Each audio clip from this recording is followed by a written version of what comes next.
Here on the front line. All right, hey, let me give you just thank you for being here. Thank you for doing the one service today. It was kind of exciting to see everybody because I know when we do two services, sometimes you miss people that you used to hang out with. So we want to do these often so that you can kind of see each other. As you get your agenda, I'm going to give you just a couple minutes to look down that agenda and see what's on there. We're going to try to cover all those things today. And I want to be clear, I'm going to try to keep this meeting rocking and rolling forward, okay? I don't want to try to get stuck on any one of those things. And I'll be honest, when it comes to meetings and when it comes to talking about things, we tend to be long-winded, or we can go on and on forever, right? So there may be a moment I say, you know what, we're going to talk about that more in the future, but we've covered the basics of it. Let's move to the next agenda item. And that's just how we're going to do it today. That doesn't mean it's not important. That doesn't mean if we're in a discussion that whatever you just said is not important. It just means I'm respecting all of your time. Because I'm pretty sure nobody wants to be here till 5 o'clock this afternoon, right? My goal, we're starting at 12. My goal is to be done by 1:30, 2 at the latest. But I'm hoping we can get this done in an hour and a half. That's realistic, okay? And if you need to slip out, don't worry about that. You're going to see some things on that agenda that may excite you, and you're going to see some things on that agenda that may make you go, what? What are you thinking? Just wait. When we get there, we'll discuss it, okay? Ground rules. Hey, let's be gracious to each other, okay? A lot of us grew up in churches that had what they called business meetings, and I can tell you there's a lot of trauma over the years for most of us that had to sit through what they called business meetings. This is not that, okay? We're not having a voting forum here. You may or may not know this, but in this church, as we started it, we did not start it with that model. The model we started was the church appoints leaders, and you trust those leaders to make the business decisions of the church. That's a biblical model when you're appointing elders and deacons and those kind of things, and we're moving forward with that particular model. There's nothing to vote on today anyways. We're giving you information about things we're considering. We're giving you information about things that may be happening, and we're responding to the things you submitted. That's a good thing, okay? But ground rules, let's be gracious and kind. Let's respect everybody else's time so nobody dominate, and I should talk to the leaders, okay? Nobody dominate the time. That includes me, all right? So if we're on a topic and it addresses you, I sent you the information kind of ahead of time to see what submissions came and kind of how we're looking at that. So you feel free to pick the mic up and talk, right? Just kind of give us a heads up, but nobody dominate the time. Same thing out here. Not one person stand up and keep responding to everything, okay? Let's give everybody a chance to respond a little bit. Does that make sense? All right? Because what I want us to do, my desire is that this is a positive experience and that you want to come back at the next one of these we have September the 19th, okay? So that's what we want to do, is create a positive atmosphere, excitement. And if we don't cover everything, you're welcome to come to us anytime between now and September 19th, I promise. We had, I think, 8 total submissions, and they covered pretty much a broad scale of everything that I think most of you have been wondering. And so if we had gotten more than that, I didn't know if we'd have time to cover it. We would have had to pick and choose, but I think we can cover all the submissions today. We're going to try to do that. But if you didn't get time to put in those submissions in the 2 weeks that we had it promoted out there, we did some text in church on it. We did it in the bulletins, did it on screens, did it in the newsletter. If you didn't get time to put that in, then don't fret. You can still come to any one of us between now and September 19th. Talk to us about things. We'll talk to you about it. And then if it's something that needs to be addressed in the next family meeting, we'll do it. If it's something more important than that, we'll do it, in front of the church for just a quick second. Everybody good? All right. Thank you very much. You see on there, the next family meeting is September 19th, so if you want to go ahead and put that in your calendar, you can. 2022, we're going to begin to do meetings every January, May, and September. And that's going to be what we do to make sure that we communicate better. We come to you today to tell you that we know for years we've not been the best communicators. We know that we have kind of sometimes... The appearance has been that we've kept things behind closed doors. Even before I was lead pastor, sometimes it was like things were getting taken care of, but we always were saying we're not communicating enough. So can we just move past that? And as of today, we're going to begin to communicate better with the church. Can we say amen to that? Amen. That's a great, great need, and we recognize that. We're trying to step out of the previous season, and we're creating space and new things. So I do want to tell you the staff now is meeting every single 2 weeks in a staff meeting. That's a new commitment we made this year. Our leadership team is meeting, what did we say, was it every other month?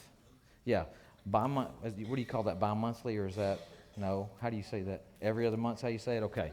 Leadership team, and that's what you see here. That's all shepherds, deacons, and staff. Official meeting every other month. The deacons are meeting once a month, and we're going to keep that rolling so that we have some communication, we have some actual intentionality, okay? We've had a long season where pretty much everybody was kind of doing their own thing, and there wasn't a lot of communication, even between all the ministries and the people that were in leadership. That's changing, okay? All right, so I do want to introduce to you the CC leadership team. You know that right now, our two shepherds are myself as lead pastor and also Pat Golden. Shepherds in our church, they take care of the spiritual needs, and so they do things like visit people. They'll preach from time to time. They'll teach from time to time, call and check on people, go visit them in the hospital, those kind of things. And then we have our deacons, and so we have, you'll see them if you look on the back of your bulletin. I was trying to find that so I could show you. There we go. Look on the back of your bulletin any given week, and you'll see the list of deacons. And so we have 5 deacons at this time. Angela's taking care of fellowship. Teresa's taking care of Care Corps ministry, which is a new ministry this year. Paula is taking care of ladies in prayer. Mike is taking care of men's ministry. And Ray is taking care of our CERT team, okay? And so if you have any questions about that, you can go to those individuals directly. We have some others that I want to mention that are taking care of some gaps, and they're still leading in our church, and I'm grateful for them. Steve, for one, is kind of leading our financial team, and I'm grateful for that.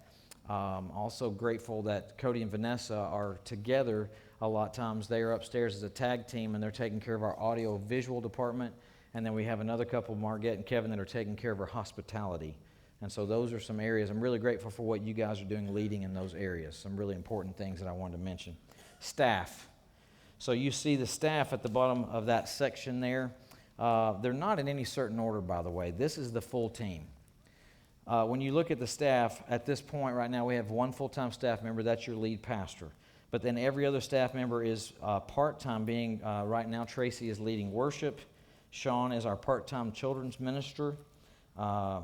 And Debbie is our secretary. She's in office Monday through Thursday, 9 to 4. And then Don has been leading our special needs volunteer for the last 2.5 years.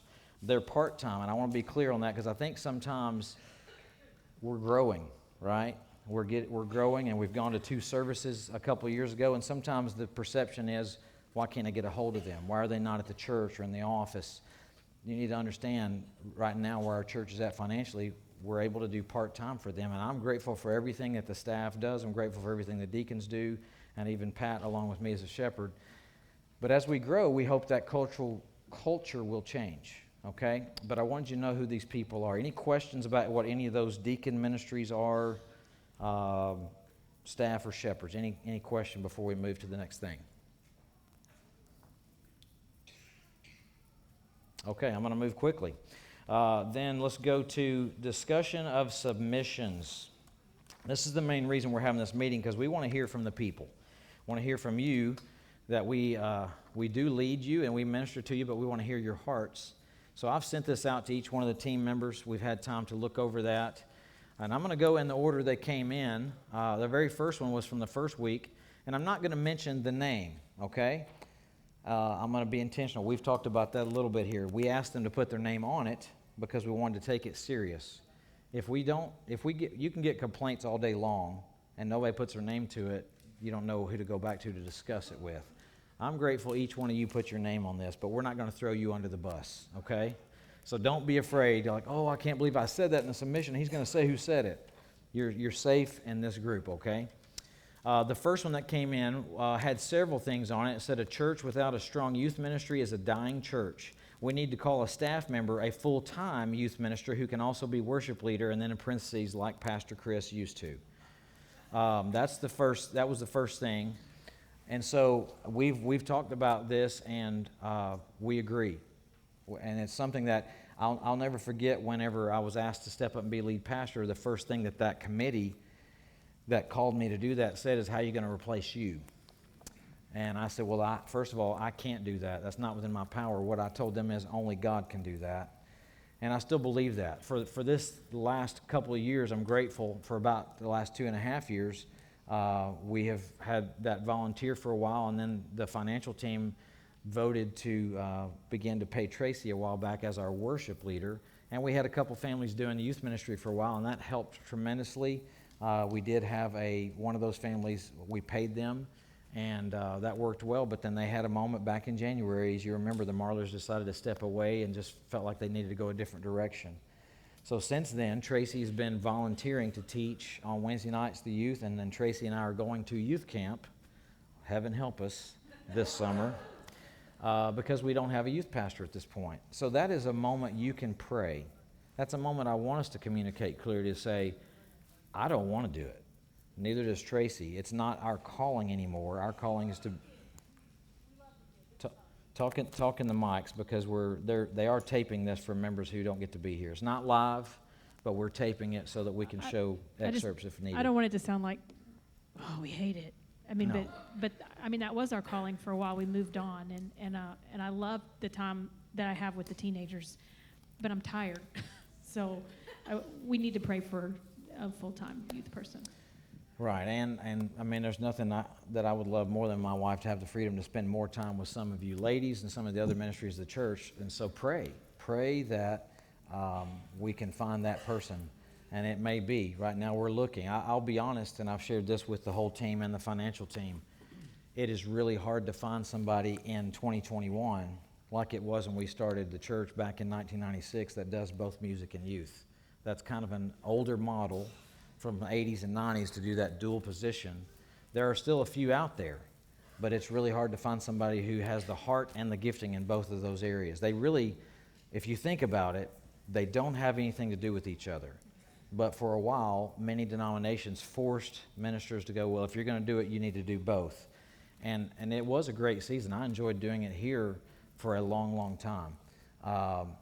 So pray that God will send us that person. We have been talking with one candidate for recently, and I'll keep you updated on that. But for right now, just pray that we'll get that person sooner than later, okay?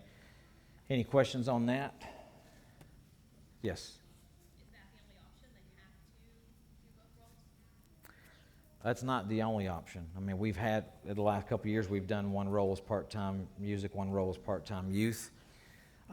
Honestly, as a leadership team and as a financial team, we came to the place where we said, as a church, we're growing, and if we could find somebody that could be full-time, the financial team has set aside time, and you'll see that. We're going to pass the budget out in a little bit. They've set aside money to pay somebody who could do a dual position. The first request they made to me was, could it be music and youth, and that's what we're looking for.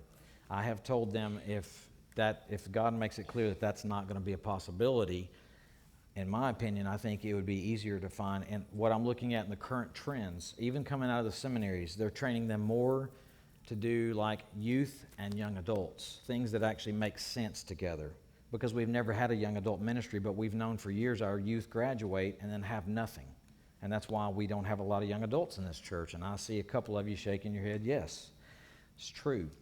And so, oh yeah, thank you. We need to have those questions. Thank you. We need to have those questions on the video for those that are not here, okay?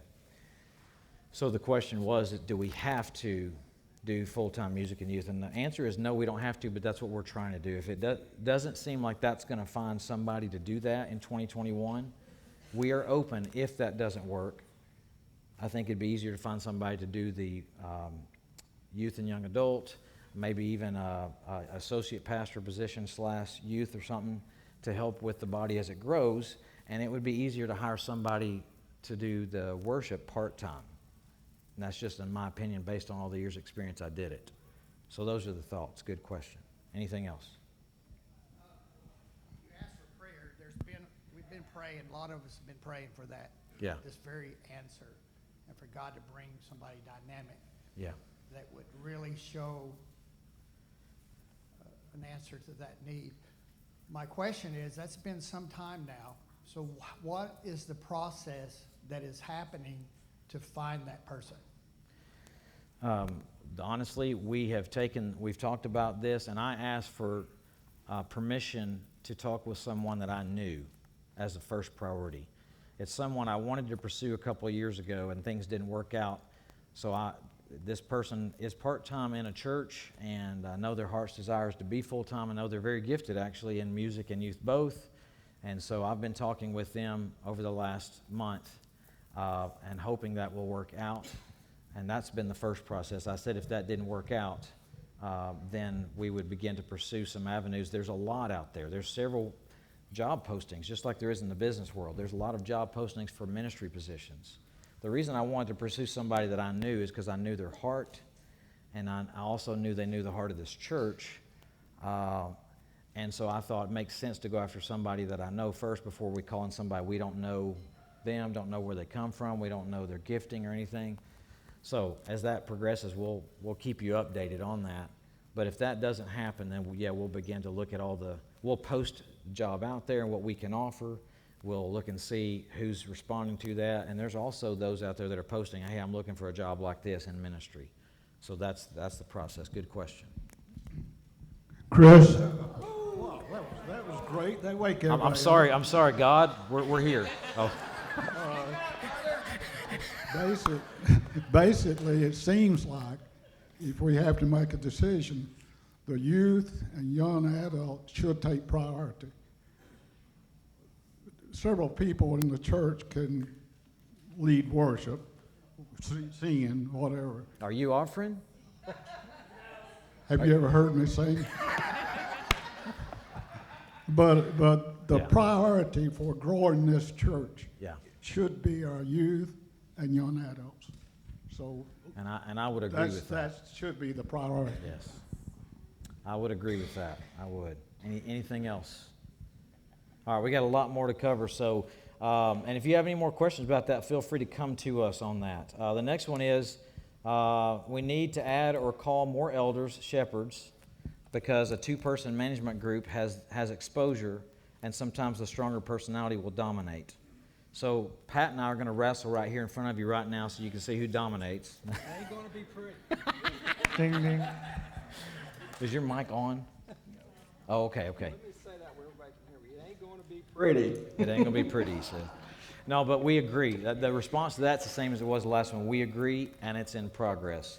We have had some shepherds that have gone inactive for personal reasons over the last couple of years, and Pat and I both have talked, and we're going to be talking with some of them about potentially, going back active, because honestly, Pat and I would love to have some more shepherds to take care of the body, because I love our body, but it is growing to the place where it's getting to be, we need more than two that are handling this. So we appreciate that comment and appreciate that. That's where we're going to start with that, is try to ask some of ours that have gone inactive if they would go active again.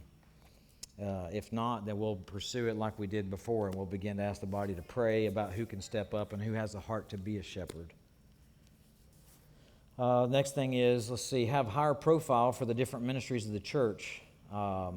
So the suggestion was to have quarterly status of financial from the financial committee, and then also know the different deacon ministries. So that's where we want to start today. We want to start by giving this. We're going to give you where we're at so far from January until the end of May. And then in September, we'll give you where we're at till the end of August. And then in January, we'll give you where we're at for the whole year. And we'll go from there. So that should take care of that. You'll see that in just a little bit as we hand that out. I've introduced the staff members and the deacons. Do you have any questions about what those ministries are? I know I asked that earlier, but maybe you've had a time to think about it. Yes? Can you explain what CERT is? CERT. I used to love to eat those when I was a kid in church while my dad was preaching. No. CERT is the church emergency response team, is what it is. So it covers a lot of levels. For instance, when our brother Jim had his stroke a couple weeks ago, CERT engaged.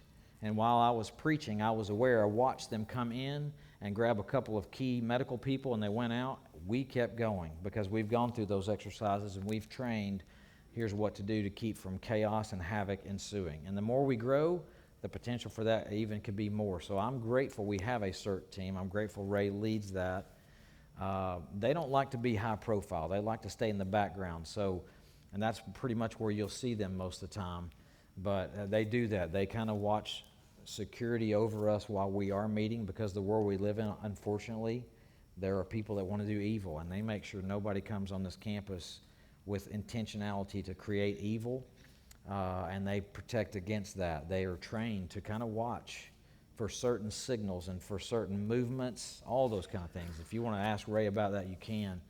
But I can also tell you that if the moment were to ever come that someone came in those doors, or there was a threat that came into that parking lot, and one of them comes in that back door and says, emergency, right? I'll call your name and say security. Chris, security, then I'm going to say from here, everybody get down. And there's a reason for that. These guys spend a lot of time studying case studies, researching videotape footage, and there's been too many times where somebody's come into the doors of a church and the team wasn't ready, and people just jump up and start going outdoors left and right, and there are targets everywhere. So this is not something we like to talk about, but the truth is we need to talk about and say, if you ever hear me or one of our leaders say, get down, everybody get down, take it serious and trust our team, because we have a team and they're all fully ready to go. They'll take care of the threat. We need to stay down and let them take care of the threat. If we're moving, then we could get right between them and the threat, and it could cause havoc. So if you'll trust that team, I promise you, they practice a lot. They run drills a lot, and they're ready, okay? Good question. Ray has said to Chris a couple of times when he talks to buddies of his that do this, they're constantly telling him that our church is way ahead of what they're doing, even bigger churches. So that has always given me a lot of peace when Chris has shared that with me from Ray. Yeah, and he's told me some of those churches are very large churches in the Metroplex, but when they talk to him about our team, they're like, wow, we don't even do that. You guys are way ready. So grateful for that. Any other question about any other deacon ministries? Staff questions? Okay, let's move to the next thing. Appreciate you guys engaging this. This is very helpful so we can communicate clearly. Let's see. Do we have a management system accountability in place? In other words, objective goal management. So I've put down here, and I shared this with the team. We're going to be very vulnerable and share with you that we are working on it as we have been. And we know that that's not been in place, really, I can say, because I've been here all that time, since about 2002. And we had a leader in place all the way up to 2002 that was kind of an administrator, and he was really good at accountability. He was really good at checks and balances. Didn't say he was perfect, because nobody is, right? And for those of you in the room who know, you know it wasn't perfect. But it was an accountability system. There were some objectives and goals. Since that time, we've focused more on relationships. And when our second pastor came in, his heart was more about relationships, less about organization, less about checks and balances and accounting systems and all that. So we're getting back to the balance of that's what we're doing. We're trying to establish that. We've actually never had deacons in this church until when we established deacons for the first time just a few years ago. And I'm grateful for that. And so we're trying to establish a lot. And so I don't know if there's any other questions that would help us clarify what that was about, or do you have any comments or questions on that?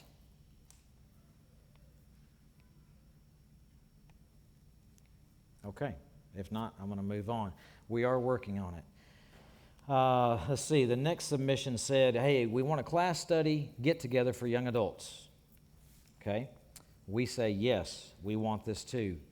And I'm asking you to pray about that and ask amongst you who could step up and help lead that for young adults. I'm going to tell you a brief story, and I'm dominating, so you guys feel free. I mean that when I say, if you want to step up. But historically, most of the ministries in this church started from volunteers. Almost every ministry that we have started out as somebody volunteering to do it. When we started the church, planted the church in 1996, we began to meet in the sale barn back when Roland and Joe owned that. And then eventually we moved into what's now the school board meeting room, and the old school over there by the football field.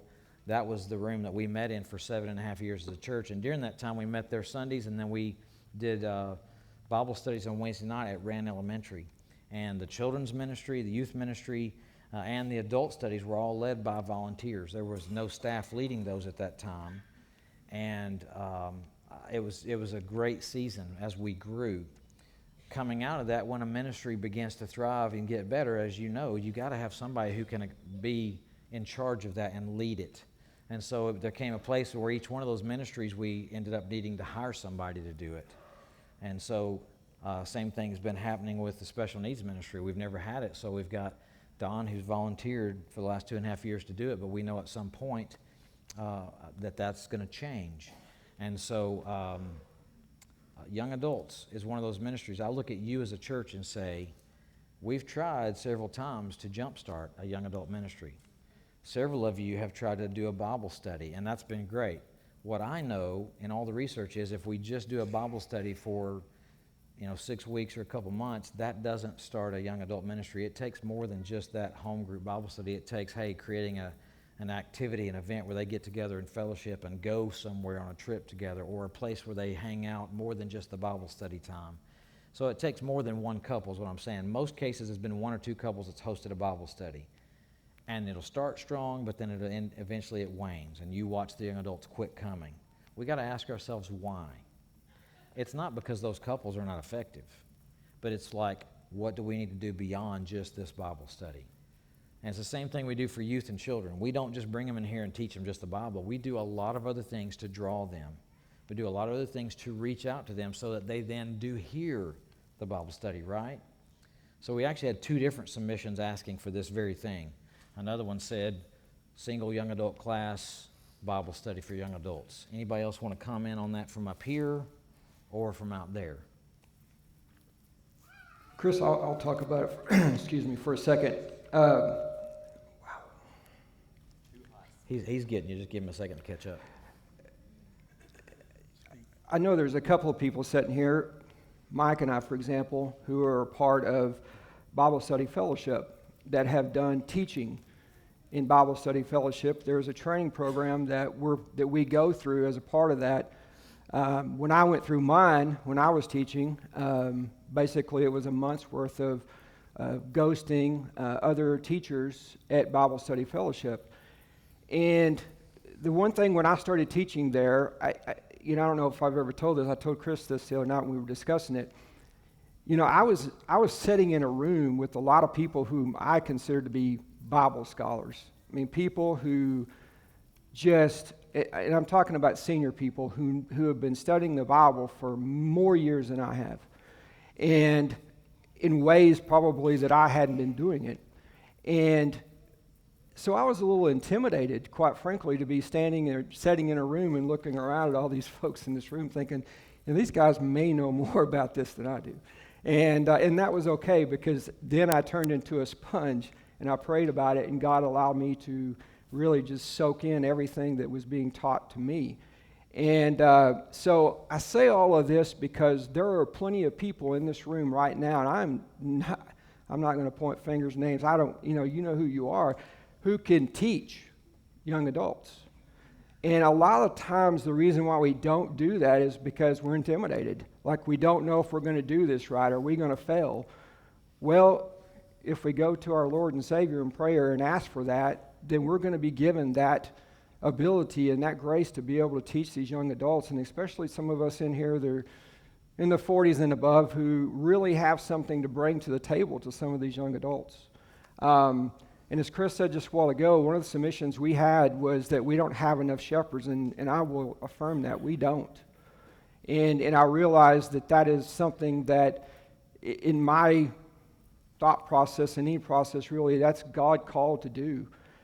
But if you have ever thought about teaching anybody, and it doesn't just have to be young adults, but anybody, I would challenge you to do that. Get to the books, read. There's plenty of curriculum out there that you can go to that will walk you through in teaching and what you can bring more so with Scripture is life application experience and what you've been through as a person.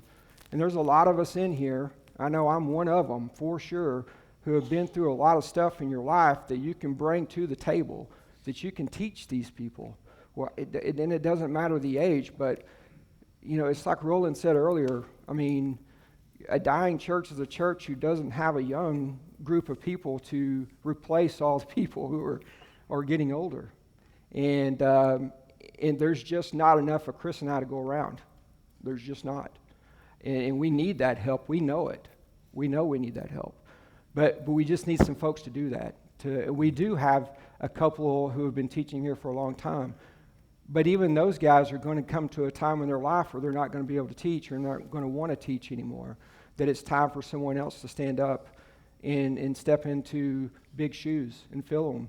And I can tell you that if you've ever thought about it, start praying about it. Seriously praying about it and be specific in your prayer. And God will lead you to be able to do that. I promise you, He did me. I mean, I would have never thought that I could stand in front of anybody, but more so, again, like I said, a bunch of guys who are in Bible study fellowship who are intensely studying what we are studying and learning. And it just makes a huge difference. Becky. You talk about young adults. Is that including the married young adults or the just single? Yeah, well, the ministry itself needs to be for not only single young adults, but also married young adults. And we have some of those in the church. We're trying to find ways to get them plugged in, but it takes intentionality. And I believe that with all my heart. I've believed that for years. Back when I was doing youth ministry here, I would watch youth graduate. Some of them would move on, but some would stay around here, and it would break my heart that they wouldn't stay around the church. And it would break my heart. I was very active in talking with not only other youth pastors, but all the other pastors in our area. I've always been intentional to create a relationship with them so that I could learn and glean from them and we could cooperate. And man, no church has ever been intentional to go after the young adults, but Wise County is filled with them. And I keep going, there's got to be something we can do, because there's a ton of them that are not going to church anywhere. And they have the foundation. Many of them went to Vacation Bible School. Many of them were in our youth groups. But they don't feel like there's a place for them. That's the truth. If you ask them, they say they don't feel like there's a place for them. There's this gap that every church in this area has had for years. 18 to 35, 18 to 40-year-olds. Once you get to be about 40, they start kind of hopefully coming back. Maybe even 35, coming back and hanging out. Because then they kind of feel like real adults, is what they'll tell you. Between 18 and 35, they're still trying to figure out what the adult thing is, and you know the new term is adulting. They're trying to figure all that out in those years, and man, they get around us, they get intimidated because we've all got kids, we've all got grandkids, we know what we're doing, and instead of learning from us, they're intimidated, and we got to figure out a way to break that barrier down. And what we got to do is let them know we want you. We want you here. We want you here so we can love on you and you can serve alongside us. You can learn what we've done for years, and we can pass the baton to you for the church of the future. Somebody down there got their hand raised? Oh, yes. I think one of the best things that I ever saw this church do, and what we could do to bring in and help young adults, is the Without Walls model. Because there's people out there that need to see the love and the grace that this church offers. Yeah. I've learned more about grace and being graceful from a lot of people in this room. Yeah. I never knew that before, but that was the thing, is to take it outside the walls There of you this go. church and let people know we're here, Yeah. we want you, and we love you. Right. And you're okay just the way you are. Yeah. Any other comments from up here? Yeah. This is not a situation that's just at community. One of my favorite big musical groups is called Casting Crowns. And Mark Hall, the leader of that, is also the youth minister at an extremely large church in Atlanta, Georgia. And he dedicated an entire album and a year of touring to a ministry called Thrive. and his attention was called to the fact that once kids got out of the youth ministry, they're gone. It's a time that they're going to try their wings out. They intentionally doubt everything, and so the establishment, you know, like Pat was talking about, the 40 and above. On a large part, they just really don't care what you think, and it takes more than just an extended youth ministry to reach these. They have to be. I like what she's talking about. They've got to be loved, and there's got to be something to draw them in, to get them excited. And so I'm going to keep that very short. Big churches everywhere. Everybody talks about this thing about losing the members. They graduate high school, they go to college. Y'all excuse me, but the crap that gets dumped on them at college would make anybody doubt. And so pray for them, and love them. Amen.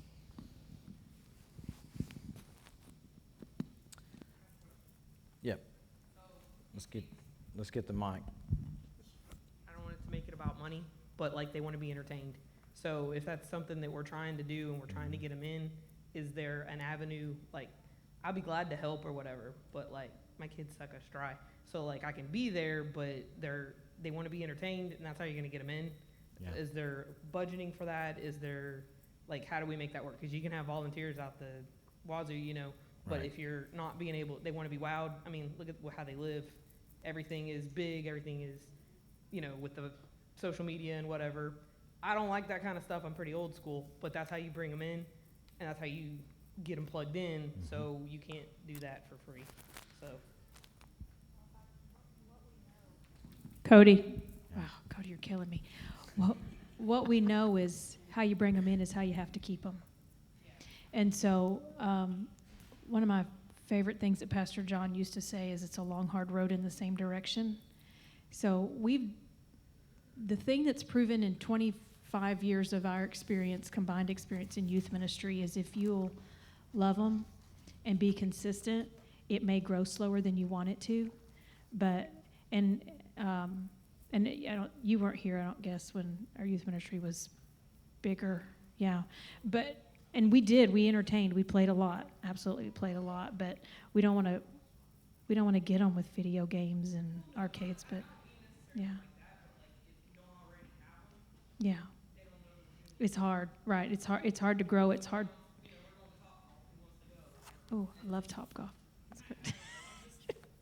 Yeah. Yeah. Yeah. Yeah, we do, and we need input as to what that is, because young adults and teenagers alike.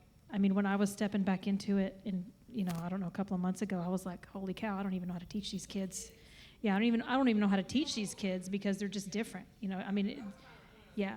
Yeah.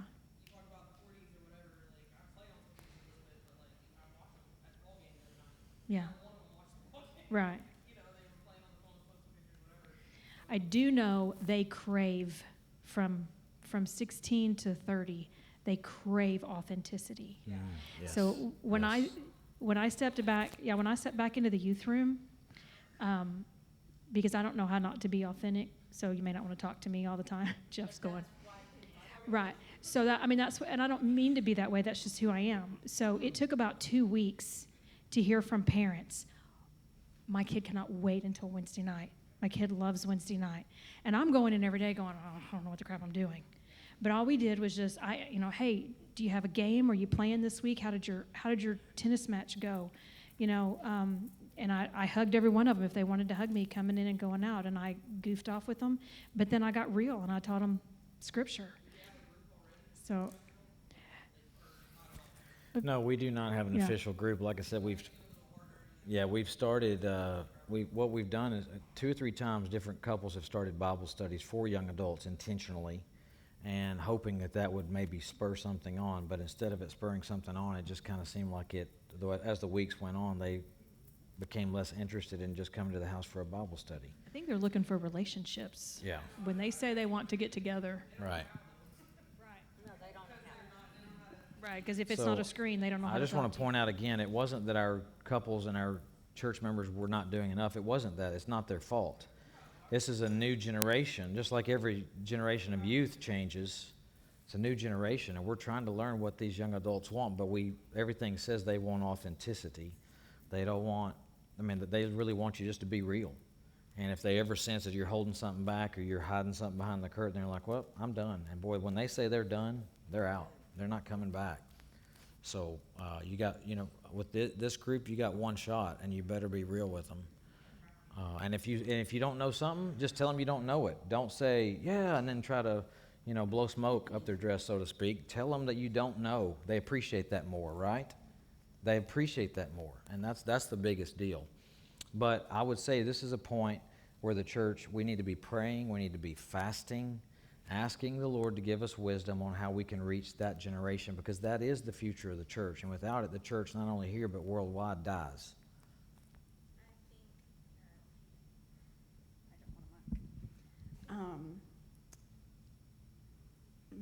Young adults aren't looking for peers. They are looking for y'all.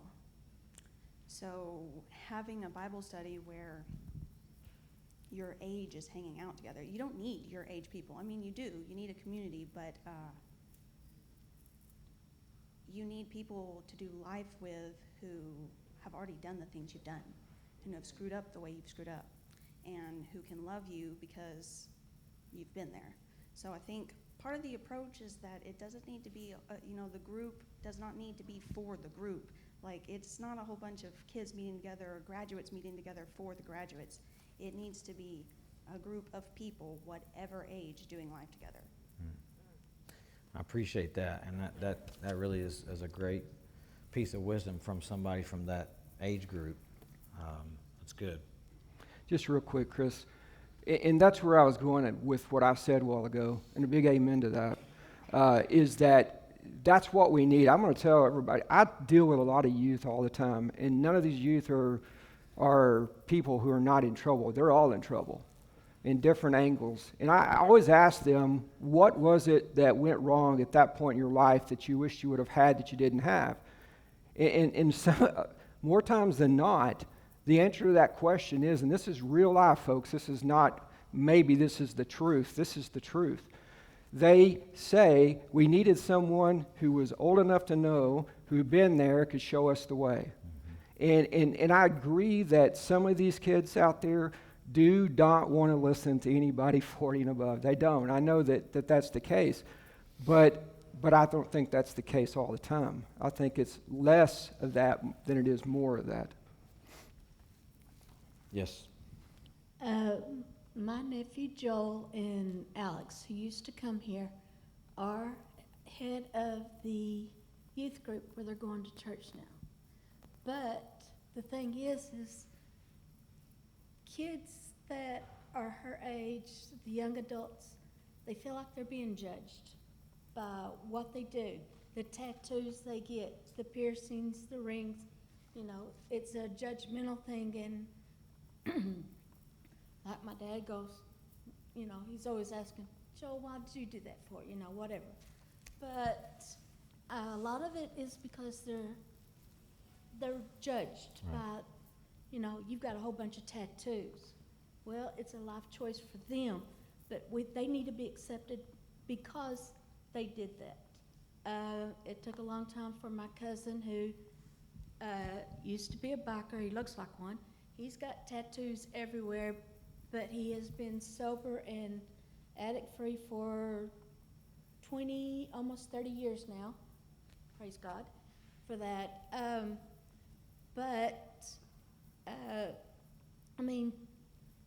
There's that whole new generation, guys getting their piercings, Yes. different piercings, and they're not being accepted. We And understand, Becky. I appreciate you sharing that. We need to move on because they we got to need- have everybody a they chance just to need share. that acceptance from somebody. You're right. You're right. Thank you for sharing. And I agree with that. I think that obviously they're different. I think in a way, what you said, Ashton, makes me go, maybe we should advertise and say, hey, we're a room full of people who've messed up, and if you want to learn from our mistakes, come hang out with us, right? Sometimes it can be as simple as that, right? So, But keep praying, because that's one of those deals we don't know the answers. Obviously, we haven't got it right yet, but I know God wants us to stay after it. God doesn't want us to give up, because there's a whole generation of them out there that needs somebody to reach out to them. I still have a list that I pray over often, and it's about 243 youth that came through this youth group from the time we started until recently. And I pray over that group often, because most of them, as I look at that, this is the heart-wrenching truth. Out of 243 in that list, there is literally less than 10% of them that are in church today somewhere. That's less than 20. It's like 13 of them out of the 243 are actually in church somewhere. And so that tells me, y'all, we need to get after it. We need to do something. It doesn't matter how young or old we are. God can use all of us to reach them and reach anybody. I don't want to just focus on that group, and I don't want you to misunderstand, hey, we're just going to start going after the 18 to 35-year-olds. But I will say, that's the one group we don't have a big portion of. We got a big portion of all the other ages in this church. There's the one place we're failing. And so, God, show us what you want us to do and help us to be obedient. Even if it's outside of our comfort zone, help us to be obedient to reach them for your kingdom's sake. It's putting the needs of others first, not my own needs, right? Other things along that lines just said, hey, we'd like to have a retreat, camp, getaway for young adults. Again, that we would love to provide all that. So I want you to know we're praying about that. We just need some people to step up and kind of help lead that. Could there be a prayer time on Facebook, a text, or an email, maybe a live video? We're going to tell you in a moment about a new app that we've started this last week. Some of you have already engaged a new prayer app, so I'm going to wait because there's another comment about that in a minute. Can we get a daily text or email message of encouragement and Bible verses? Here's the answer to that. We don't have the staff to do that. We do not have a full-time staff. I'm the full-time staff. And if I do that, then I can't do all the other things that I need to be doing. And so the real answer is there is a Bible app out there, YouVersion, that you can see daily that has scriptures on it and it has encouragement on it. It has devotions every single day. There's multiple different apps. There's the Daily Bread. There's the Bible. That's the one I said, the YouVersion Bible. Daily Jeremiah. There's several things that you can engage and you can ask. You can sign up on their email and they will send you a verse every day or encouragement word every day. But as a church, CC, no, we're not prepared. We don't have staff to get that going and send that out. But we can engage. Yes. Sorry. I did it to myself that time. So this is from conversations with you and Tracy, going back to the young adult thing. The environment is a big deal with young adults, and that's something that we wrestle with. And sorry, I didn't ask you first. I didn't know we were talking about it, but it's something that we really need to know.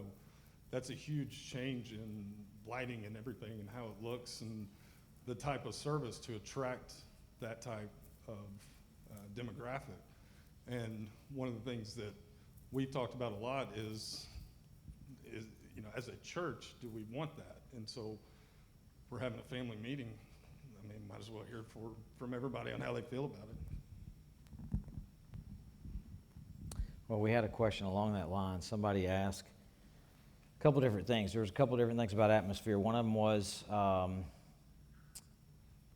please do not make it so cold in the summer. The AC seems too low. It costs lots of money to keep it so cold, and many of the ladies freeze to death. That's the comment. All right, and so the other comment, and I'll address both of those and give you a chance to. The other one was, why do we make it dark? You turn the lights back on after it's dark, and I think I've been to the movies. So those are the two comments about the atmosphere. Jackie, what were you going to say? Well, it's not cold on stage, or anybody that's up doing anything, I'm sure, like, you know, passing stuff out. It's hot. Okay. And that's one of the reasons why we need to Right. that low, because we're always asking for Yeah. air, because it doesn't circulate as well Right. up here as it does. Right. Yes, Bernadette. We need the mic again if we can get somebody running so we can hear that. Somebody, hey, if anybody wants to give Steve a break, somebody else needs some steps in on your pedometer, whatever, man, just take over for Steve. Would it be so hot on stage if we didn't have it so dark in the room? I'm one of those that I think it's too dark. Jesus is the light, and we're in the dark.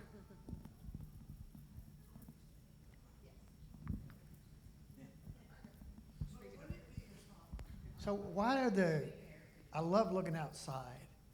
Just curious, why are the curtains down now? Can I answer that? We don't want you looking outside. You know, deer and turkey and the clouds. For many, many years, I was minister of youth, and there was this gigantic lattice work that was behind the pastor where he preached. Every single person in that church could tell you how many little 90-degree angles there were in it, exactly how many squares there were in it, and, you know, it's a distraction thing. And so whether it's light or whether it's dark, you know, we need to focus upon Christ. And I don't care if you have fluorescent lights or if you have incandescent lights or you have these iodine lights or whatever, the light that we get does not come from a light bulb. It comes from worship. Okay, go ahead. I'm sorry. It's just institutional, where we paid a lot of money for these windows, and it would be nice to be able to utilize them a little more. That's just my observation. It's not a deal breaker at all. It's just a comment. Well, Yeah, and what I say is just an opinion. I so- hope none of it's a deal breaker, because what I don't want to happen, these can be touchy. I want to be honest. What you're talking about now can be touchy things, and I'm going to be honest with you too. There's a lot of people that have come into this church and said the reason they came here is because they didn't like what their church was doing with the color of the chairs or the color of the wall or the lighting scheme. These are things that are deal breakers for some people, and I want to be clear with you guys, we're family. And if you leave a church over an atmosphere issue, then I want to just say to you as your spiritual leader, there's a heart issue. If that atmosphere makes you so uncomfortable that you can't connect with Christ, then that is not the church's fault. There is a truth that no matter whether the windows are up or down, the lights are up or down, we are connected to Christ at all times. And the lights being on the room doesn't equate to, Bernadette knows I love her. It doesn't equate, I've heard that before. These lights have nothing to do with the fact that Jesus is the light. Because we worship sometimes outdoors under the stars. Some of our most intimate moments with our youth group and our young adults back when I was leading, they loved getting outside at night under the stars way more than they ever would underneath the hot sun, which would be the light. And so what is happening is, it is intentional. We are creating an intimacy. It's an intimacy issue, and it may not relate to some generations, but keep in mind, in your generation, the church did things that made you comfortable. If we're going to reach the younger generation, they don't like coming in to something that's, it goes back to part of what we were talking about, authenticity. Sometimes they like the relationships, but when you get a guest, you can ask the guest when they come in the room. If we did like the churches did 20 years ago and made the guests sit up front like some churches did, they felt uncomfortable. If we had a reserved section for guests, they feel uncomfortable because we're pointing them out. And you know as well as I do, every church did that 20, 30 years ago. So we've quit doing those reserved sections because we're learning as we grow that the world changes and people change. The intimacy issue is this: if we leave the lights up bright when people come in the room, or if we leave that up when people come in, sometimes they are very intimidated because they're like, well, everybody knows in church this size, I'm the newbie. They can see me and I'm the newbie, and all eyes are on me, and they feel that. So there is literally a model, and there's case studies that show if you want to reach more guests, people that are not church, okay? This is where sometimes we have to get out of our churchy expectations the way we grew up. If you want to reach more people that didn't grow up in church, then you have to create some atmospheres.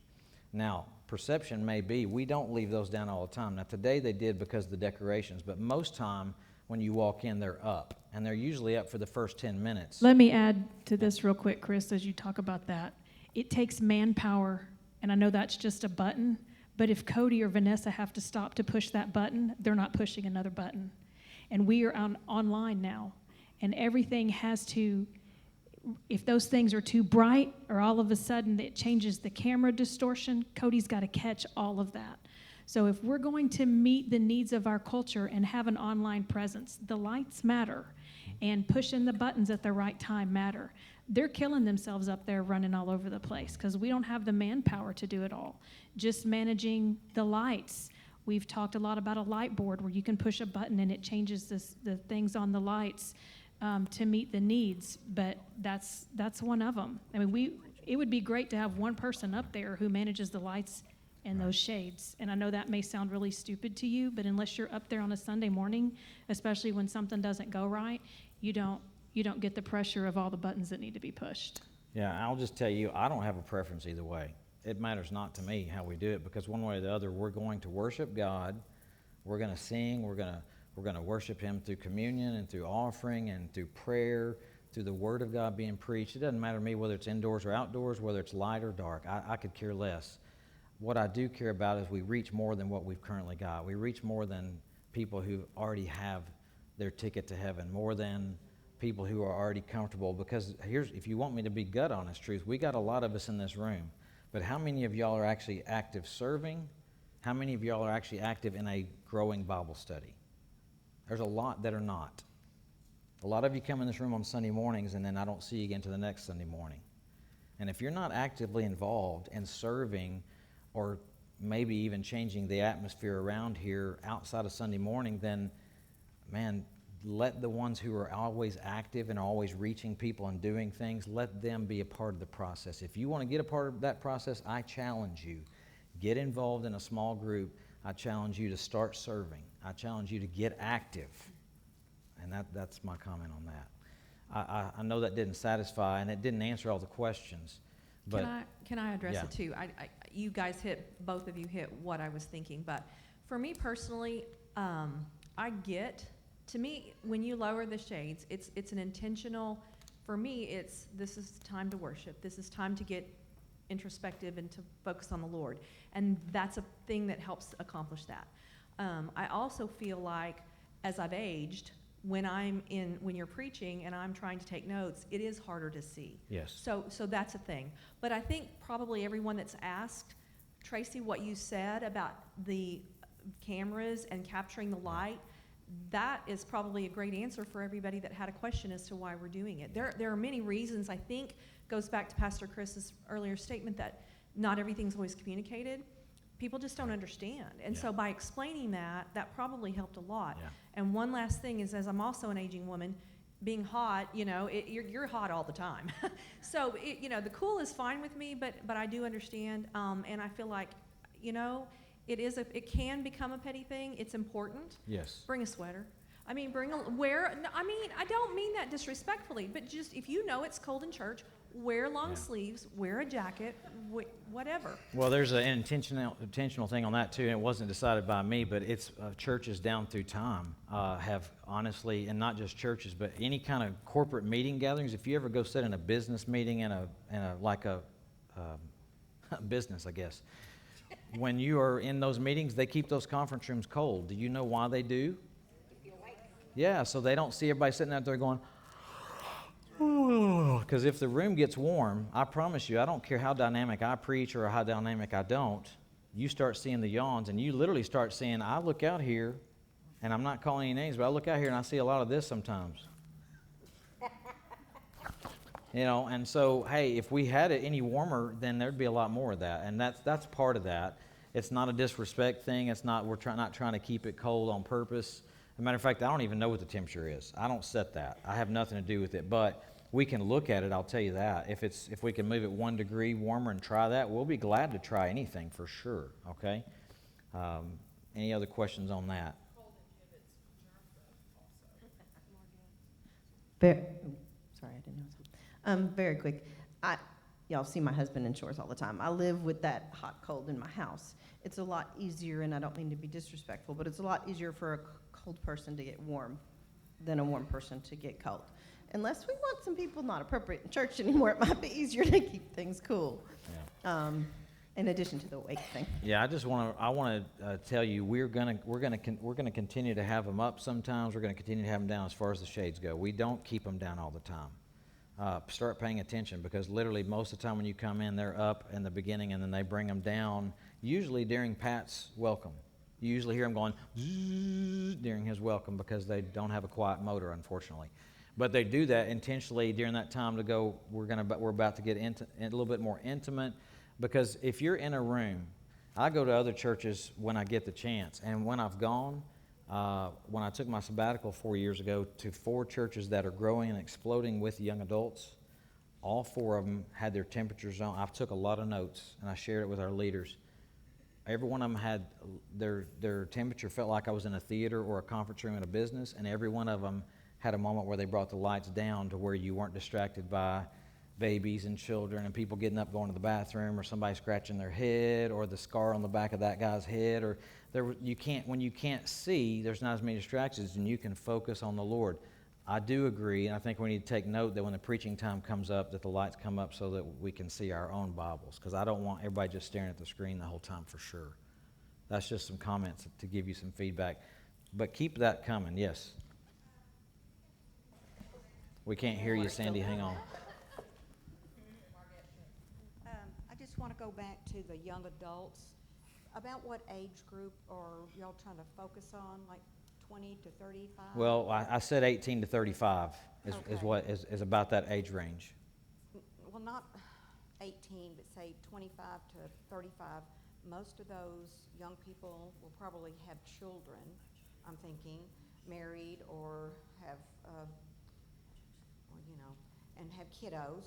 So if we maybe try to focus a little bit more on bringing kids in, like having something more in the summer instead of just the VBS and then that's the end of it, those young adults will be coming to bring their children. Their children will be loving what we're doing, and they will be asking to go all the time. I'm sorry. And maybe that would sort of bring the young adults to wanting to be churched as well, because they're seeing their child saying, I want to go, I want to see my teacher, I want to play with my friends. I really enjoy doing that. I don't know how we would do it. Church Well, one thing I daycare. would say in response to that, instead of doing VBS in a week, we're doing it every Wednesday night, which is a great change, I think, because it does go throughout Right. the whole summer. Right. And then they've also got kids camp. Right. I would say, really, I would be quick to step up and say I'm really grateful for the years that Maggie volunteered and did kids ministry. She did a fantastic job establishing a foundation, and I'd be just as quick to say Sean is doing a fantastic job keeping it going. Oh, for sure. And so what I think we have found is, because of COVID, because of everybody being locked down, it's not just children's ministry, but Sean would be quick to say, we need volunteers. It's hard to get people, and it's not just our church. Every pastor I know says they cannot get their people to re-engage and serve again. Everybody's scared to plug back in and commit to serve. But if we don't have those servants, we can't do children's ministry, we can't do youth ministry, we can't do young adult ministry. And then we go back to an old model of, hey, we're meeting on Sunday morning, gathering together, see you next week. What And happens to the parents of the kids that come to VBS that don't go to this church? They're just coming for the summer. Where do those parents go, and where do they go?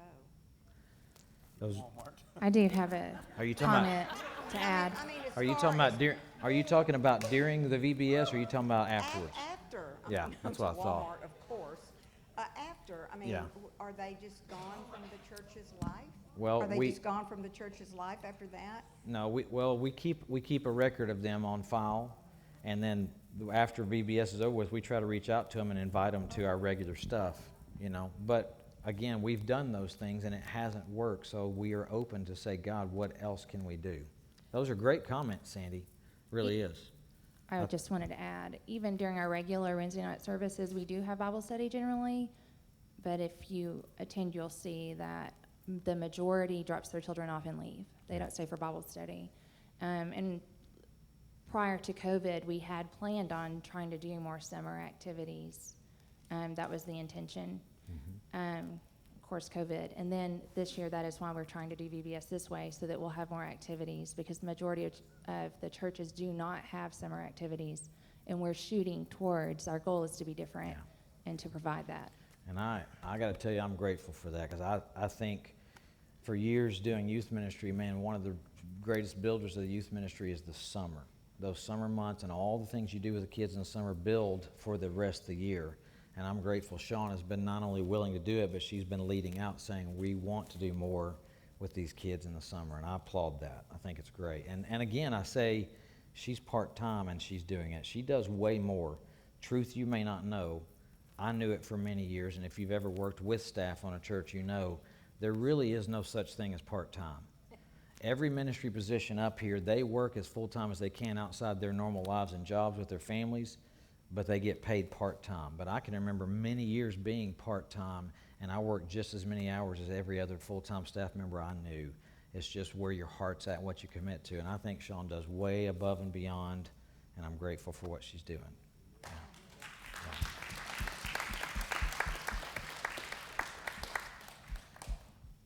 All right, it's 1:06. Let me move to the next thing real quickly here. Somebody asked, are we going to ever return to monthly potluck dinners? And I'm going to turn directly to Angela and get a mic and respond to that, because she is our deacon over fellowships, and I want to hear her heart. Yes, that would definitely be a wish list for us.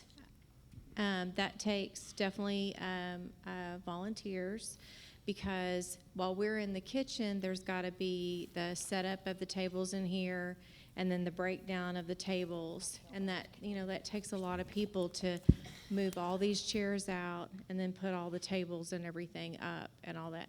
So what we have planned is for July 20, just to let y'all know what the schedule is. And my team, we talk all the time. We've got 5 of us on the fellowship team. And we have July 25th is going to be the kickoff. It's the 25th anniversary of the church, and we're going to have a huge blowout.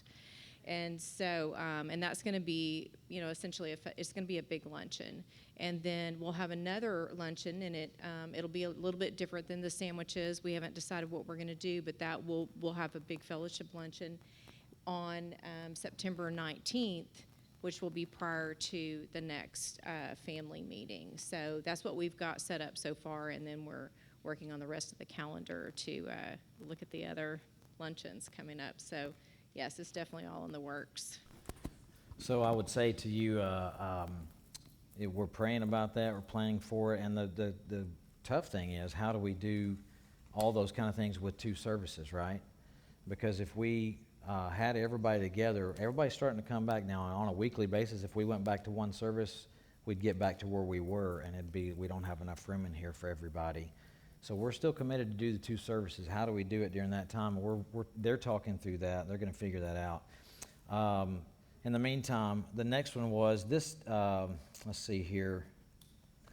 Can we make a formation of an online way to connect to bring the living life together more into the day-to-day? It would be great to share needs, offer support, share belongings like the Acts Church did. Without many fellowship meals and without home groups, it's nearly impossible to connect. That's the first comment there. And so we responded, that's a great idea.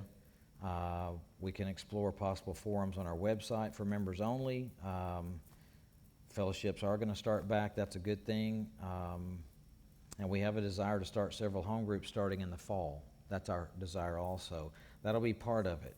But I will say, this is not a new comment. Back when we had bulletin boards in the hallway, several times people would say things, but nobody would ever do it.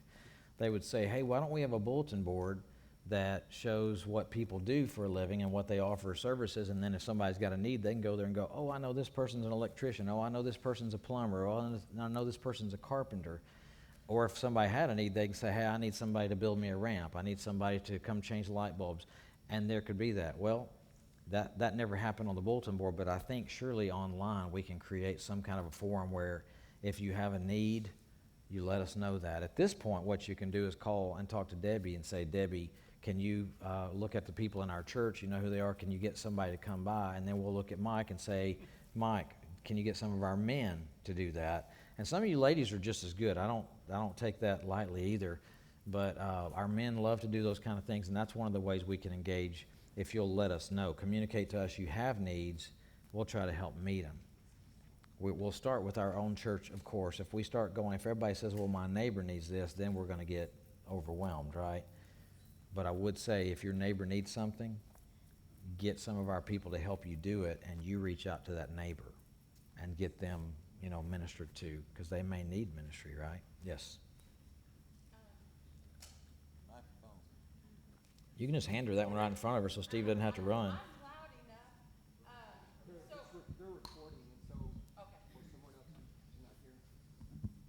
Okay. One thing I want to notice though is every time somebody has spoke up here, every answer has said, we need people to serve. Every single one. So, Angela said we need volunteers. Chris said we need volunteers. Sean definitely needs volunteers. And as somebody who, not toot my horn, but I've volunteered in a lot of different places in this church, I have never been sad that I did. There is not one area that I wouldn't go back to and go, please let me do that again. Because service feels so good. And you will not ever regret it. You will make friends. You will find that it is not intimidating at all. It's scary to start, but once you get in there, it is amazing. So I've just noticed a theme all the way down the line. Each person has said, but we need volunteers, but we need volunteers. We need people to serve. And it's scary to jump up and say, you know what? I can make jewelry. Well, what can I do with that? Let somebody know. Maybe, Paula's doing a Bible study one night, and the women can get together, and they've done arts and craft projects before. So just jump up and say, I can do this. Right now, all I can do right now is drive, but I can drive. So where can I do that? And so that's something that is a common theme all the way down the line. But you will never regret serving anywhere in this church because everybody is wonderful. So any other comments on how we can create a forum? Okay, Teresa's got something here. One thing about volunteering, y'all, is that nobody expects you to come up here and do it constantly. The thing that we see that is lacking the most is like cleanup crews, people that, stay around to help us put it all back where it belongs. And maybe if you can make a decision that, you know what, I'm going to do 2 or 3 cleanup crews or help with a cleanup crew through the year. I'm not asking every time, but just be willing to, or maybe 2 times. 2 times I'm going to serve as a cleanup crew, or I'm going to even get a cleanup crew together, because that seems to be a lot of times that is the weakness of our get-togethers, is the cleanup crews are, there's not a cleanup crew. Usually it's just the ones who know this isn't gonna, we don't get to go home until it's cleaned up. So maybe you can make, a little commitment to yourself and to the church that, okay, I want to be on the cleanup crew once or twice a year, because that would be a great help,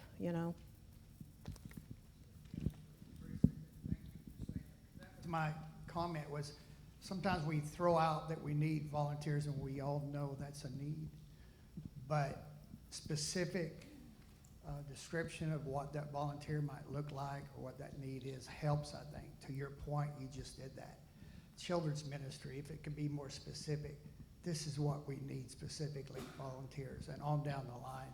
Sometimes leadership, we make, or it can be made an assumption that we understand what volunteering means.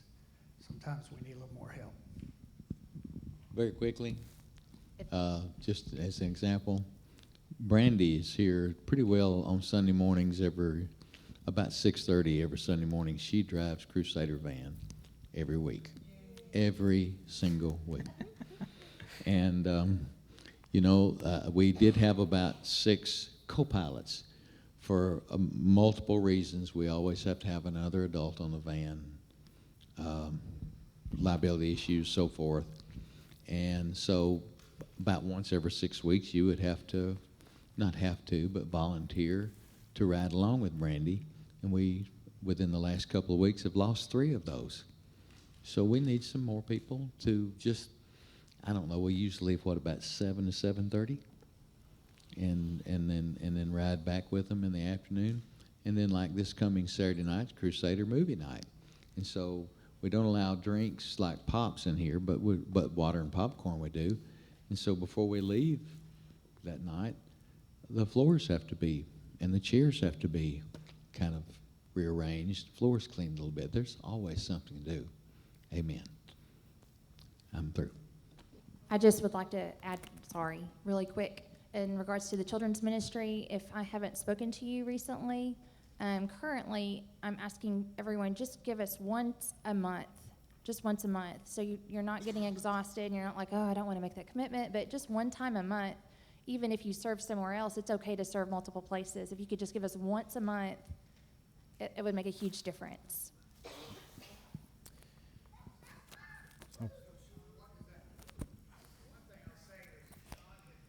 Program that is so user-friendly. It's kind of plug and play if you want it to be, or you can add to it however God leads you to add. But is that what you need, someone to lead a class? Or? It would be teaching. Since COVID, we have not opened all of our classes back up, and we really need to. That we have probably lost some of our families because their children didn't have a place to go, and they come because the children have fun. I mean, that's just the way that it is. Right. And if the children are complaining they don't want to go, then they go somewhere else. So that is we really need to make that a priority.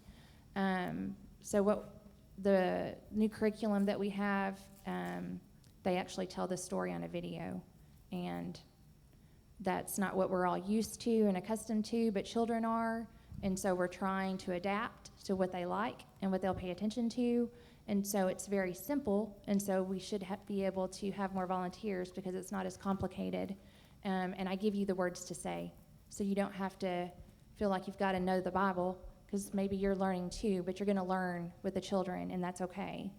I still learn something every single time I teach the children, just about. Yeah.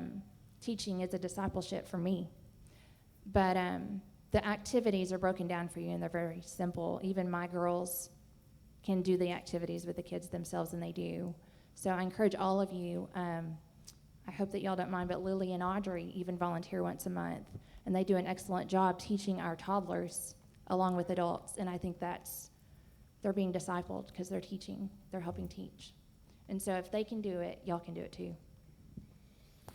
So I would say, here's an example of how we've learned to grow, because years ago when we started the church, and I was coming out of my seminary training, and our founding pastor was too, they taught us in seminary that when a kid gets to a certain age, they ought to sit in church with their parents and learn how to worship and learn how to give and learn how to sing and learn how to sit still and be quiet. That was 1996, and I see all of you smiling and laughing, especially you parents of kids now. But I believe Sean has told me this, and I think she's right. We've lost some families because maybe we held on to that model too long. Maybe we expected that old school model to really work in this modern age, and in truth, in today's world, kids are different. They can't sit still like they used to 20, 30, 40 years ago. And almost every church around us has started doing children's ministry during at least the sermon time for kids that are older. And we kept going, no, by golly, they told us that kids should sit still and learn how to act in church, right?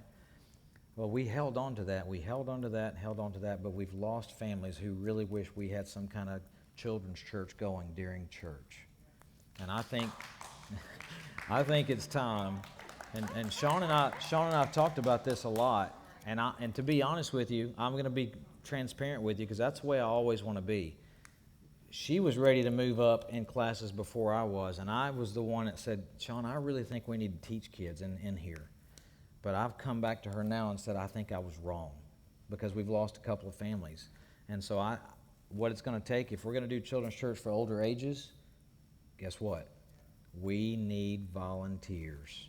Even if it's just for that time that I'm preaching for 25, 30 minutes, we need volunteers to do a few of those older age groups so that their parents, because we're talking about that young adult, 25 to 35, like Sandy said, those parents don't want to come and sit through the service and my 25, 30-minute sermon with their kids sitting beside them. They want their kids to go. And so when we haven't provided it, they literally have found church next door to us, church across the county, church across town.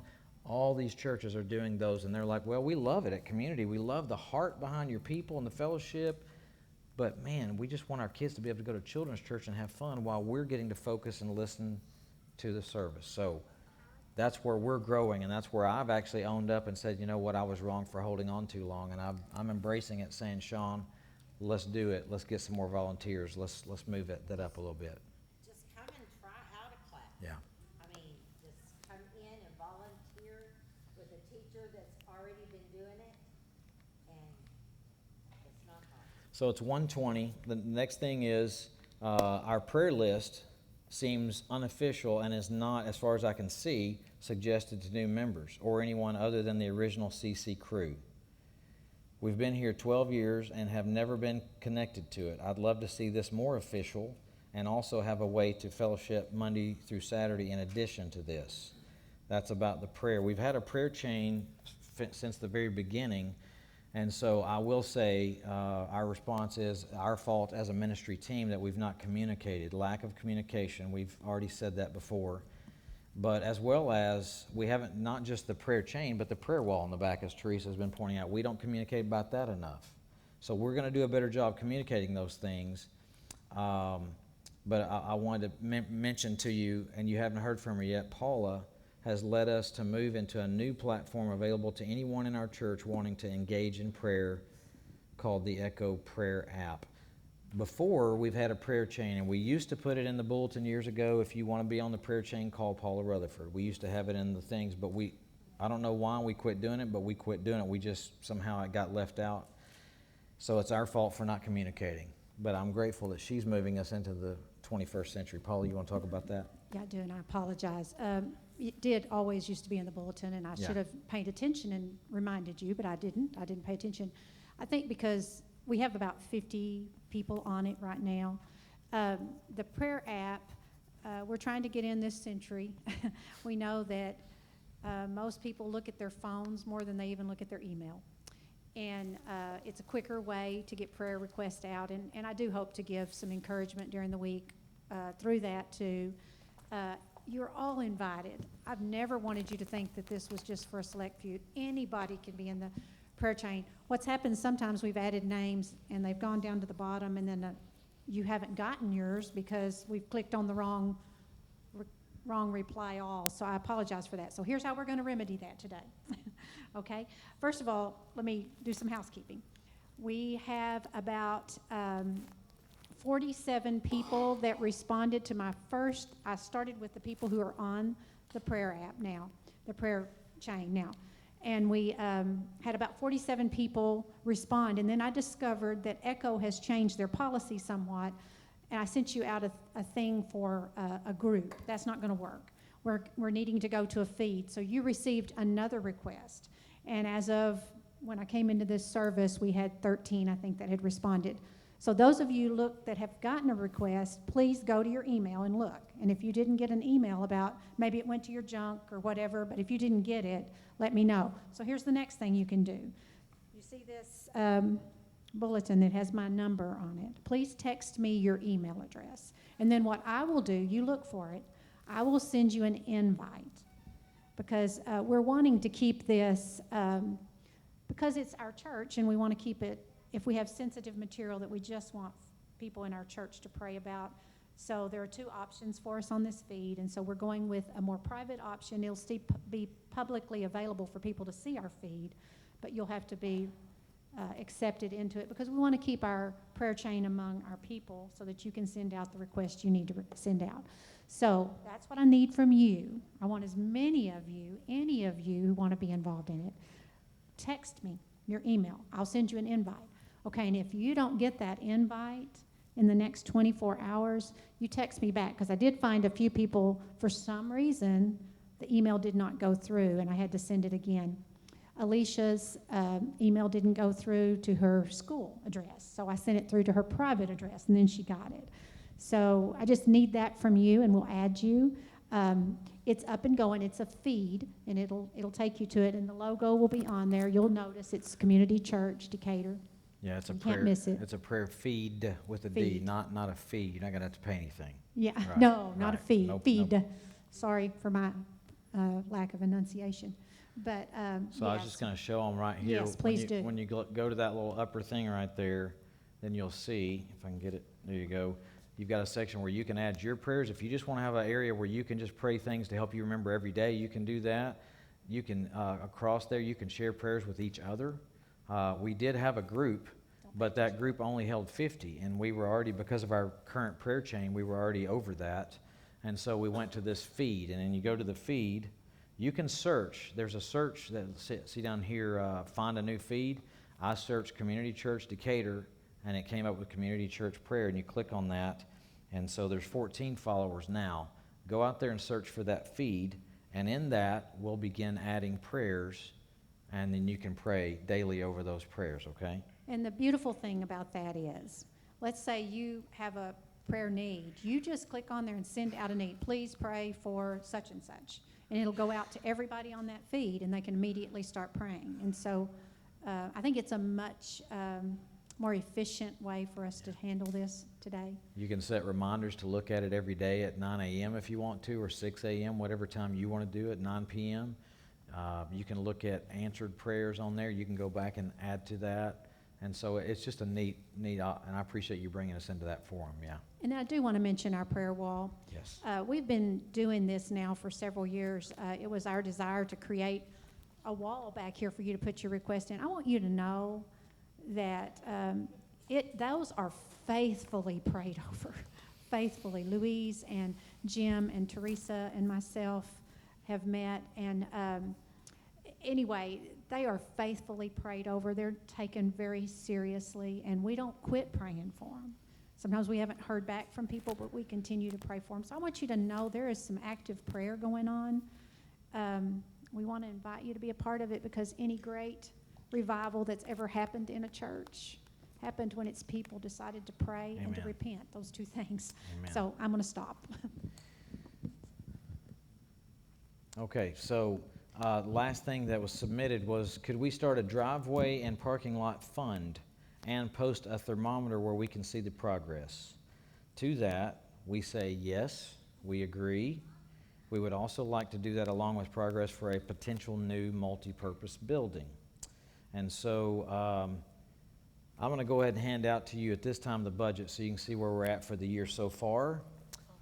Included in that budget, before you see it, I want you to see specifically on the staff compensation line, the Financial Council has suggested that we add a salary for a full-time youth and music.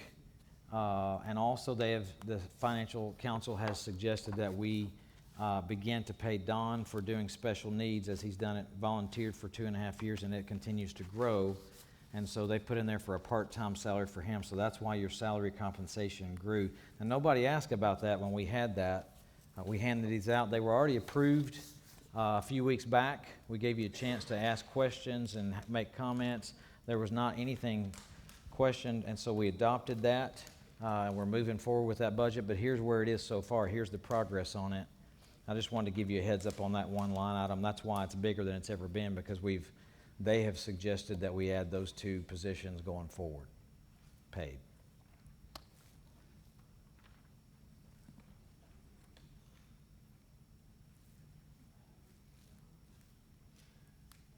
It is 128. And so this is the last thing I'm handing out. And as you're getting that, I do want to mention to you that we are, as a leadership team up here, which includes Pat and Teresa and Debbie, we've met regularly here recently, and what we have decided, and unanimously, we feel like there is a strong need. What are you seeing back there? Oh, okay. I was like, what are y'all looking at? Everybody's looking over my head. There's a strong need for us to begin to look at a new building because of our growth. And that's multifaceted. We've talked about this for years. We're tired of talking about it. We're ready to begin. Now, we already have a building fund where we've already had like $140,000 donated to that building fund. We've also had some other assets that we've sold recently that were donated to us that we potentially may use part of that for a building fund. So we've got a pretty significant building fund already started without even asking for it. And I think that's God saying it's time. And so we're looking at potentially building, because if we do a fellowship like we used to do and put the tables up, this room's not big enough any longer to hold our full church-wide fellowship from both services. And that was true before COVID. as people begin to come back, it's going to be true.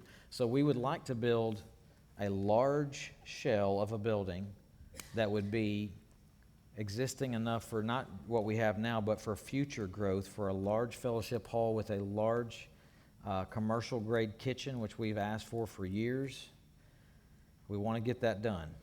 And we also want it to have space for a food pantry, because we had to take over Mark Jones' classroom to create a food pantry that's been extremely effective throughout COVID and has reached many people that our church weren't reaching before that. We want to have room for that food pantry in that building. We want to have storage in that building, because we didn't put enough storage in this building. So we need storage in that building.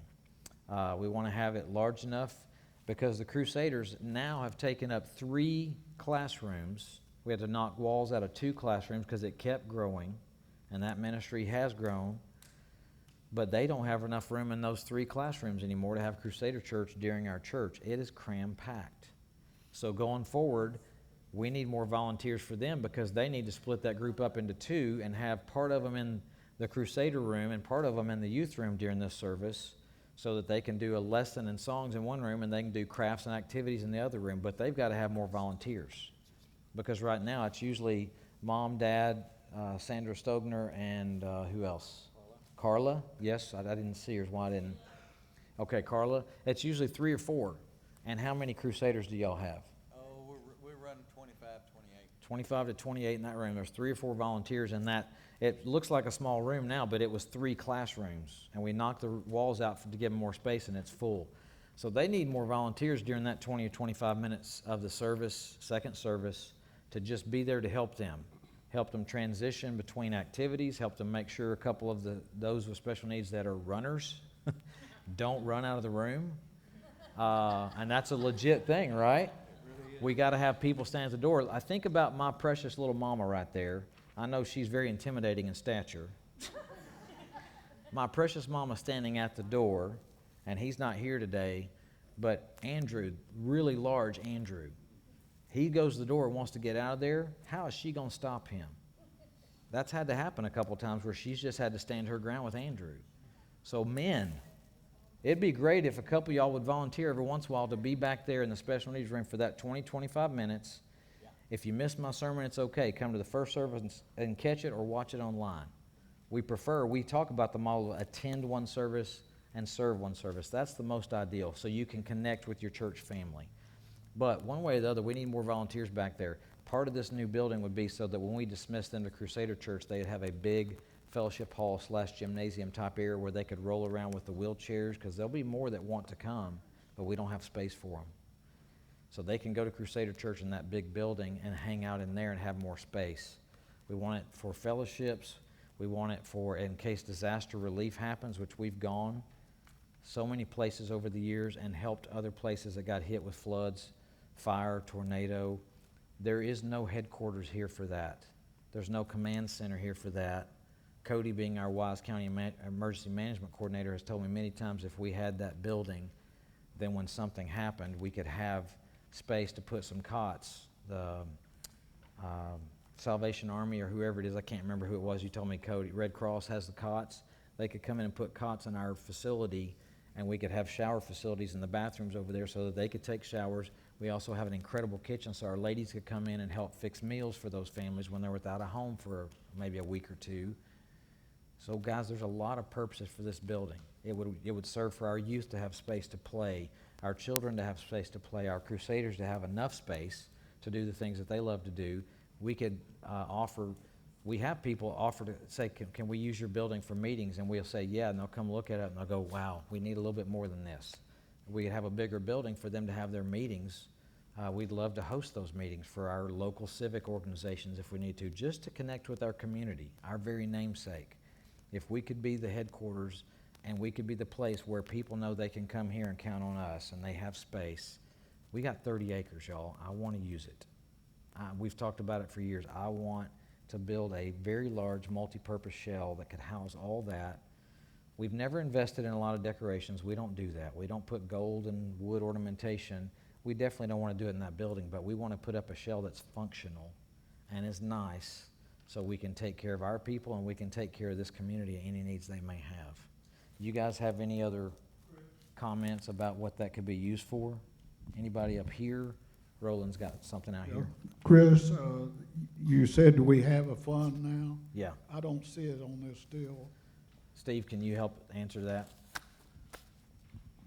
Yeah, this is just the income and expense statement. The year-to-year balance sheet wasn't passed out, but there's about $144,000 earmarked for building fund, and then $144,000, and then we have another $100,000 or so in savings. So we could get a real jump start on this building, already. And let me say this too, I think this would be a blessing for any of you that knew our former pastor. What a gracious man Pastor John was, and he's the one that led us to finally build this building, because we'd been in a school for 7.5 years. His son-in-law, Will Faber, is an architect, and I've already reached out to Will, and Will said he'd be thrilled to help us design that new building to meet all the needs that we need it for.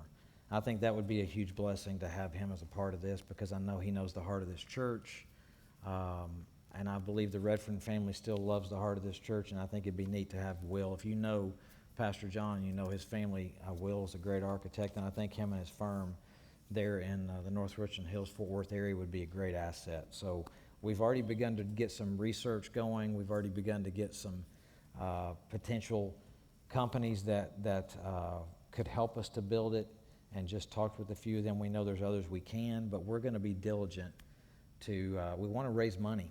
I mean, it would be great if we could raise the money to get this built, and we're going to put a thermometer out to see where we're at. But I want to be clear with you too. Be careful, because there's a difference between giving to a fund like that and then giving your tithes for the week in, week out deal.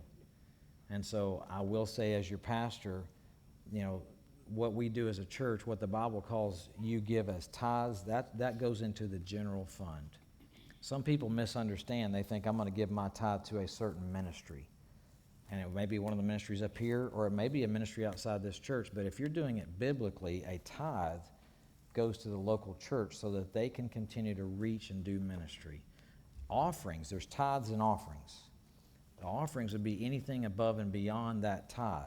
So your offerings could go to that building fund. Your offerings could go to the children. Your offerings could go to, another entity. But tithes should come to the church and the general fund. Then offerings should go to anything beyond what you give to the general fund and the tithe. Any questions on that? We've tried to teach on that. We don't beat you over the head over that, I promise. You don't hear us ask for that, but I want to be clear on the teaching on that. Yes, over here somebody? Okay. Mattis okay up there? All right, we love Mattis. Okay, any questions? Any other questions you see on that? Questions about building? Questions about any of that stuff? That we don't know yet. We'll get that out when we put the thermometer out, because what we've got to do is find out what are all the needs. Well, I've mentioned about 4 or 5 things already that building could be used for. Primarily fellowship for our own church, that we need that space. Primarily for teaching time for the Crusaders. Primarily for the youth and children to use week in and week out on Wednesday nights, and other times maybe even during children's church in a different area of it. We could put some classrooms in there, because we've lost some classrooms to Crusader room and to food pantry. We definitely want to have some adult classroom studies in there, just like we have children and youth, and possibly an office suite, because we don't have offices even for all these part-time staff. They don't have anywhere to office out of. And we've already gone a year over what we had wanted to do with that building. We did that building in a 2-year contract, and we're into our 3rd year now. Because of COVID. 2020, we were going to say this same thing. We were about to say it's time to start a building, and COVID hit. And who in the world is going to get online and say, hey, let me talk to you out there in virtual land. Send us your money so we can build a building. Like, who needs a building when you're in lockdown, right? So we knew God said, pause. But now we're saying God says green light. All leadership, unanimous, it's time to go. It's time to build so we can reach more. And that's what our heart is. We want to do a good job taking care of each other. That's why we called up a new ministry, Care Corps. Teresa's doing a great job ministering to our people in need, ministering to those in the hospital, those that are sick, those that have lost a loved one. We're trying to do that. But we also, we want to take care of those that are not a part of this church family. That's where Without Walls comes in. We got to get outside this wall and use this property to reach people who are unchurched people, people who are not used to the way we do things, right? We still have goals one day to have a couple of sports fields out there that'll reach more families and young adults and children and kids. A lot of things, but we feel like the next priority is maybe this parking lot, driveway, and new building. And so that's kind of where we're at.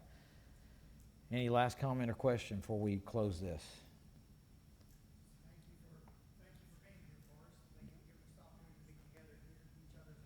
Yes. And I would just say, I see this as a reset, as a new beginning. Yeah. And for any of those that are home, and you're just home because you're used to being home for the COVID and such, come back home. Amen. We're ready to go. Amen. Good word. Anybody up here? Anybody up here have anything left to say? Sean's grabbing the mic. I see it. I see that hand.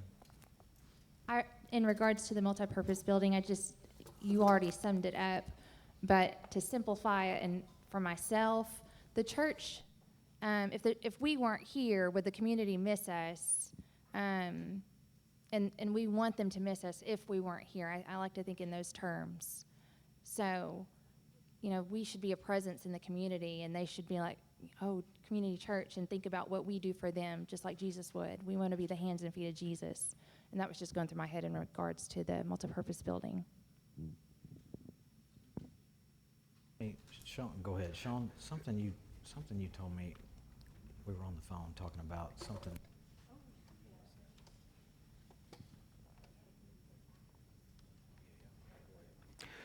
One of the things I was wanting to kind of to what Sean just said, when I think of this, I don't really think of this as what it can do for us. It's more about what can it do for the community in bringing in, the topic, the first probably 45 minutes of this meeting today, we were talking about how we can reach younger people. Yeah.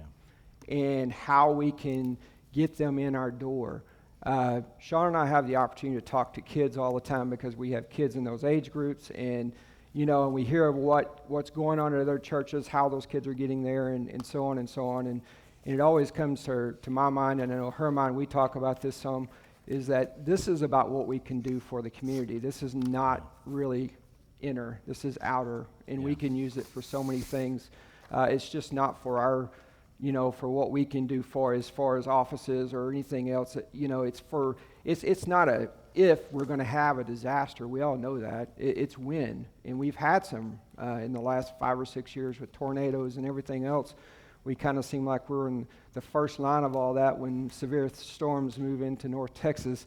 So it's not if, it's just a matter of when we have to do this. And some of us, myself included, didn't have a place to go recently and had to reach out during the ice storm. And when we lost electricity, the church never lost electricity. And, we know that from talking that there were a lot of churches here that were creating a warm spot, but I don't know of one, and if there is, I can stand corrected, that was willing to be here all night for them. It was just for that certain amount of time, and then it's time to go because we have nobody here to staff it. Yeah. And for some reason or another, I feel like I know the hearts of this church, and I think that we would have this building staffed if that situation was to happen and we had a building. I have no doubt in my mind that we would have people in this church that would be here to take care of other people. So I guess that's it. And for one thing, I appreciate what you just said, because for one thing, I do want you to know that's my heart. I would be here opening up the building and be right here serving people too. That's really who I am. That's who I am more than anything. If we can reach people who really have needs, that's what we ought to be doing. I do want to say real quickly, because I forgot to say it in the beginning, I'm so grateful for our new bathroom renovations. And they're still going, right? Mm-hmm. But I'm grateful, and I want to say there's been a team, in case somebody thinks that, hey, just one person did all that and made all those decisions. No, it wasn't. We actually asked a team. We had 3 different ladies from 3 different demographics that came together, age range and all, that made the decisions on a lot of that, and a couple men were on board with that. So I just want to say thank you for those that helped to pick out all the designs and colors. I want to say thank you for those that have been serving. And our next phase is, on this side, we're about to start working on the special needs, our bathroom for special needs. Very large room with a large changing table there for those that need it, and special needs facilities. You know what I mean? That's going to be a first for us too, and I'm grateful for that. And then guests. There was a time before COVID hit, we were starting to get very guest-minded. But since COVID, we've all kind of gone back into, I don't know, I'm a little bit nervous about things, and I understand that. I just want to remind you that God has called us to do exactly what Pat just said. I'm not seeing it, but I want to see us get back to start reaching out to guests, because what I've seen is a lot of guests coming in, and I've actually noticed several of those guests have disappeared. And I pursue them. I call them and I say, hey, man, we talked. What's up? Well, I didn't really feel welcomed. I've heard that. Nobody really reached out to me except you, or except to one of the other staff or somebody at the Welcome Center. But everybody else kind of felt like they were in their cliques, and nobody reached out, and I didn't feel like they were even glad I was there. So I'm giving that to you as a challenge. There's not as many in the room now as what there was in this service, but for those of you in this room, make it a personal goal. If you see a guest, you may be so uncomfortable, you may be the most shy person in the world, but you're not as shy as they are, because they're the ones that don't fit in. You're the one that you belong here, right? And they're like, if nobody reached out to me, I guess I don't belong there either. So a lot of them have already chosen another church where they went, and they have said, the first time I walked in that door, I not only felt welcomed out front, but I felt welcomed by several people in the auditorium, and I got to sit with them. I got to know them over a couple of weeks. And that's what locked them in place. So guys, we got to be about relationships outside of our current relationships. We got to be willing to step outside of our comfort zones. And I'm not talking to the person sitting beside you or behind you. I'm talking to you, every single one of you. Get outside your comfort zones this next week when you see a guest, and you go welcome them. You go make them feel like you want them here. That's what makes people stick, okay? All right, let's pray. Lord, I thank you for this team. I thank you for this body of believers. I know you've called us together to be your bride here at Community Church. And I look around this room, and I know a lot of stories, and I know a lot of reasons why some of these ended up being here at events that we did outside these walls, where we reached out and invited them to come to see what God was doing here. I pray you would remind us of that, how we can serve this community better, how we can love each other better. And God, as you do call us to kind of step up here, and we've got more staff now than we've ever had, and we keep growing, and we know we probably need more. God, we trust you. We walk into it with full faith, no fear, no concerns, because we know you're going to provide. And we ask you, God, to be faithful in the vision you've given us.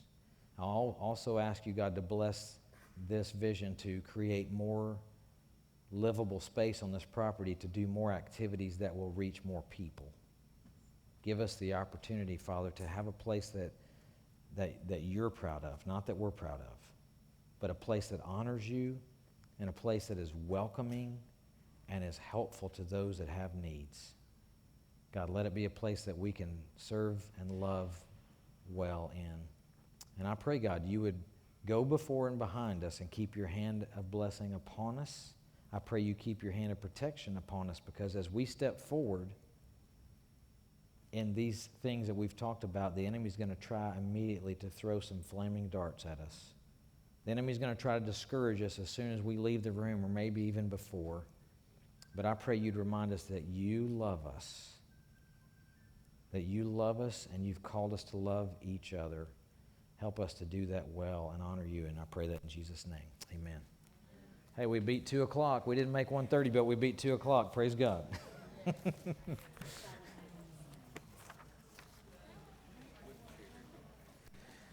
Hey, be praying as well, because we are going to call some from the body to be on a committee about that new building and about the design of it and the needs. And so some of you will ask you to serve and help with that long-range stuff.